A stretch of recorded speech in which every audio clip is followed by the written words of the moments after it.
যদি আপনাকে কেউ এগুলা করে ক্ষতিগ্রস্ত না করুক, আপনি চান যে এরকম ব্ল্যাক ম্যাজিক করে জাদু করে, তাহলে আপনার করণীয় হলো সকাল সন্ধ্যার দোয়া জিকিরগুলো নিয়মিত পড়বেন। সকাল সন্ধ্যার দোয়া জিকিরগুলো কখনো ছাড়বেন না, নিয়মিত পড়বেন। জীবনের সব ছুটে যাবে, এটা ছুটতে পারবে না। সকাল সন্ধ্যার সব দোয়া পড়তে না পারেন, অন্তত 3 কুল, সূরা ইখলাস, সূরা ফালাক, সূরা নাস, 3বার সকালে, 3বার সন্ধ্যায় পড়েন। বিসমিল্লাহিল্লাযী লা ইয়াদুররু মা ইসমিহি শাইউন ফিল আরদি, এটা পড়েন। সন্ধ্যায় আউযু বিকালিমাতিল্লাহি তাম্মাতি মিন শাররি মা খালাক 3বার, এটা পড়েন। আয়াতুল কুরসিটা পড়েন। হাসবিয়াল্লাহু লা ইলাহা ইল্লা হু আলাইহি তাওয়াক্কালতু ওয়া রাব্বুল আরশিল আযীম, সূরা তওবার শেষ আয়াত। এই অংশটা 7বার সকালে, 7বার সন্ধ্যায় পড়েন। আর অনেকগুলো দোয়া আছে, জিকির আছে, এগুলো নিয়মিত পড়েন। এগুলো শরীর বন্ধের মতো কাজ দেয়। আল্লাহ তাআলা আপনাকে সেফে রাখবেন।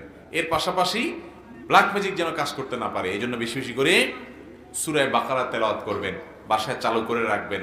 সূরা কাহফের প্রথম 10 আয়াত পড়বেন, ঘরে ঢুকতে বের হতে বিসমিল্লাহ বলে পড়বেন।